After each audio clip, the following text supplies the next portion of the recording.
Hello YouTube. I wanted to go over all of the build procedure and tips and modifications I made to my Harbor Freight folding utility trailer, item number 62170. I bought this on sale um, with a 20% off coupon, so it was very cheap. And one of the big aspects of the reasons I got this trailer is because it's foldable. I'm going to be using it strictly as a limited use utility trailer, so 90% of the time is probably going to be stored up in a corner someplace. So I'd much rather have the space than the convenience. Um, that said, let's go through all the build procedure. What you'll be getting when you get this is two boxes. Box is going to be all the steel components, very densely packed in a heavy box, and the other box is going to have wheels, fenders, hubs, bolts, lights, various other components and things. My boxes were both pretty much destroyed in shipping. Even though I actually went and bought it from a Harbor Freight store, the boxes were obliterated and pretty much just taped together. Um, Luckily, though, I didn't have anything missing at all. The bolts will all come in one giant bag, which isn't too bad because almost all the bolts are identical. And I say almost all. There are two bolts that are slightly longer than the rest, and then there are four bolts that are carriage bolts. So go through them first and sort them out. Don't be like me, assemble the whole trailer and then realize you already used the long bolts and you have to go find out where they ended up, because they need to be in one special spot. So the build procedure wasn't too bad for the frame. Follow the directions and bolt the thing together. And like I said, there's a lot of bolts. And definitely what you're going to want to get is one of these beasts, electric impact. This is a major wrist saver because all those bolts all have a lock nut on them. And after a while, your wrist is just going to get worn out. When I was bolting everything together, I just used a nice little square, keep everything straight.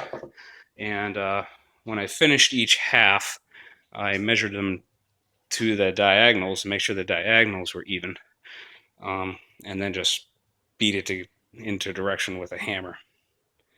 A little bit annoying on the bolts too is because the heads of the bolts are 5/8 inch, but the nuts are 19 millimeter, which makes things really kind of interesting. The rest of the longer and odd size bolts were all metric, so otherwise at least it was consistent in that regard. It took me about 3 to 4 hours to put together the frame. There is one step where you do have to flip the frame over. That is pretty hard to do by yourself, but I did do it. I would probably recommend getting a friend to help you. The only other real issue I had is I accidentally installed these guys backwards, and that's really only affecting how you can read the stickers or not. I fixed that as soon as I realized what happened. And otherwise, then those two long bolts getting lost in other parts of the trailer instead of where they should have been. Um, other tricks I did were the hinges.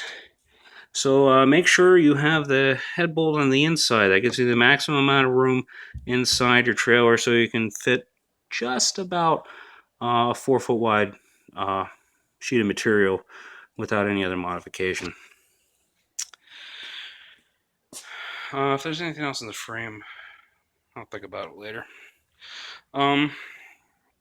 Let's see. The hubs came actually with a decent amount of grease and already greased. One of the taper bearings managed to work its way out of the hub during shipping. It was rattling around in the box, and actually there was a staple stuck to it. So be careful. Check your grease. Make sure there's no debris in it if you use it. I did pack in some extra grease on the outside bearings. I didn't bother with the inside bearings because I didn't want to ruin the seal in order to get them out. I just pretty much shoved as much grease into them as it would take, but there was already some grease packed into them, so I think it would be fine even if you used them as is. One other thing on these is, let's see if I can show you. is the grease fitting there actually is in two pieces, and on mine it came loose. Those two pieces were not even finger tight. So make sure you check those and tighten them back up before you actually try and put a grease gun to it. That might be a reason why some people have that snap off on them. The tires came properly inflated, actually. Didn't have too much issue. The torque recommended like 85 to 90 foot-pounds, but that's ridiculous. It's a lot in order to get 90 foot-pounds on them, so I think I actually don't even really bother with 80. They're not going anywhere. In terms of the lighting, I used pretty much the lights as they were. I took each bulb out and added some dielectric grease on all the contacts to prevent corrosion. For all the electrical connections, I used a separate ground wire. So I have one ground wire coming down each side of the trailer, and it goes to an eyelet connector right at the light. That way I don't have to worry about trying to get ground through the frame, which is completely painted. So that becomes an electrical nightmare when you're trying to scrape off paint to bare steel, which will eventually rust anyway, so I really wouldn't bother. All the connectors then I just did the standard automotive butt end connectors, dipped the wires in dielectric grease, and covered them in good quality Scotch electrical tape. So I shouldn't have too much issue. And then I used split loom that I got at Harbor Freight for all the lengths of wire. Same deal with the side indicator. There's a metal contact plate in the back, and I connected the eyelet connector to that plate. And the wires then I ran down the sides of the A-frames up front to join underneath here to come up to my connector. And I added a trailer side dust cover, keep the corrosion and stuff out. For the rest of the wire, then make sure you add plenty of slack, and otherwise you'll never get it to fold right. And there's some slack up there too for the midpoint folding. For the deck, I used plywood I had laying around, which is from a previous project, which was 1932 untreated plywood, really poor grade. That's why it has all the knots everywhere. Essentially, it's just slightly thinner than 5/8. So what I did is I just took a standard sheet, cut it in half, laid it down onto the two halves. My sheets were bowing like mad because they're old and sitting out in a shed. So I used a crate, put it down in the middle, then a ratchet strap to pull the plywood down flat against the frame. Then from underneath, I took a piece of a Sharpie marker and marked up underneath exactly where each bolt hole was.